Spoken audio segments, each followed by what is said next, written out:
And welcome back to the program. Their theme this year is Conservation Works. The Audubon Society is committed to monitoring and taking inventory of the bird species right here in Metro Atlanta. Hey, and they need your help to do it. Joining me now, Nikki Belmonte, the Executive Director of the Audubon Society. Nikki, welcome to the show. Thank you for being here. Thank you, Adam. And we have birds, but these are really quiet, fairly tame birds, and there's a reason behind that, right? There is, okay, yes. So tell me about you guys. So Atlanta Audubon Society, our mission is to protect Georgia's birds and their habitats. We don't actually keep birds at our office, but we take people out to experience them right here in Metro Atlanta because there are quite a few that people can see right here in our own city. And can we see these type birds? And by the way, they're not as quiet as I thought. I found out they make little noises like regular birds. Doesn't that sound nice? Tell me what birds these are, and are these birds we see around Metro Atlanta? Absolutely. So we started over here with this little guy right here. This is our brown thrasher. This is our state bird. Cool. And actually we're a little concerned about the brown thrasher. The brown thrasher has experienced some decline in its populations over the past 40 years. So we're a little bit concerned about our own state bird.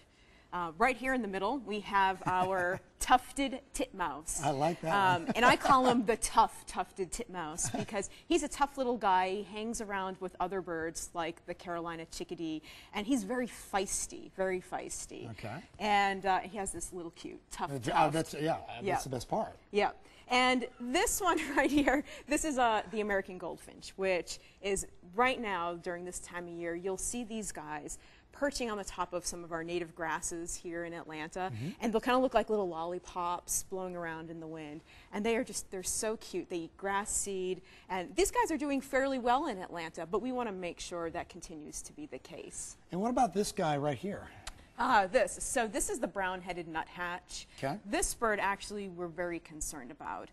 It's considered a common species, but it's in decline. And part of the reason is because they use pine trees as part of their habitat. And a lot of pine trees have been taken down for development.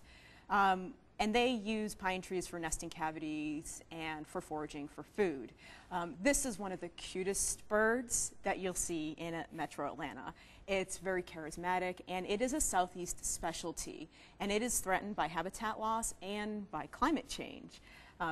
So this bird in itself, it's a great one to engage people with because he's only about this big. Oh, cool. And he sounds like a squeaky toy. So it's very easy to identify with your ears and not just with your eyes. Do you have a favorite bird? Well, I have many favorite birds because I myself am a bird watcher. But down here in Georgia, I would say the brown-headed nuthatch is one of my favorites. How many bird feeders do you have at home? Oh, gosh. 1, 2, 3. We have probably 5 bird feeders. But you can't forget to put out the water source, too. So you have to have a little bit of water. I would say my favorite bird would be the seagull. I just think they're fascinating. Do you like when they steal your pizza on the beach? Yeah. Well, actually, I think now that I think about it, even more than the seagull would be the pelican. Those are really cool birds too. Beach guy, you know? Yeah. But they're beautiful birds, and there's so many here in Metro Atlanta that you've just talked about. And so if someone wants to come out and check out and do a walk and go see some birds and do bird watching, how do they get in touch and what do they do? So the best thing for people to do is go to our website, atlantaaudubon.org.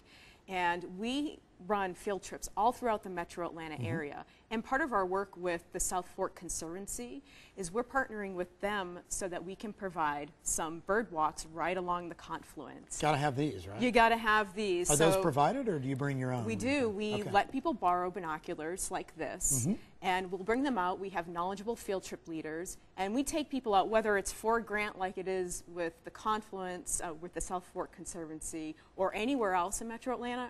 Our walks are free to anyone. So that's the best way to get involved. Yeah, and go into a little detail about your partnership and why you guys partnered with the South Fork Conservancy and the importance of that connection. Sure. So birds use water as a habitat and as a guide when they're migrating. Obviously, there's great habitat along a stream, and there are a lot of different types of plants that they will use to forage in or to take shelter. So it was great when South Fork and Atlanta Audubon started working together because we want to be able to monitor along creeks like Peachtree Creek to see what sorts of species of birds are there. Just last year, we included the confluence on the Christmas bird count, and we found over 40 species of birds there. Really? Yes, yes. You wouldn't believe it. You're basically hiking underneath the freeway. And you come out on the other side, there's green, and goldfinches are popping up, titmice, great blue herons. It's just a wonderful place. You also encourage people to become citizen scientists. Yes. At the Atlanta Audubon Society. Explain what that is and how we get involved. Sure. So we don't just want people to learn the birds, we want people to record what they're seeing. Cool. And it's very important because conservationists are looking for as much data or information as possible to make better conservation decisions. So what we teach people is bird identification, but then how to use their smartphones or their computers at home to record that data online so that people can see, oh, I was at the confluence and I saw an American goldfinch and 2 great blue herons and a Cooper's hawk. That goes into a crowdsourced database, and then scientists can access it. And that's what being a citizen scientist means. It sounds like Yelp for birds. Yes. Kind of, right? Kind of, yes. You can like find out where they are, where they were seen. Absolutely. If somebody wants to go to that area, you know, and watch them themselves, they can do that. Absolutely, and we need to build the data along the confluence so we can help the South Fork Conservancy make the best conservation decisions, not just for birds, but for other wildlife as well. Do you feel like our community here in Metro Atlanta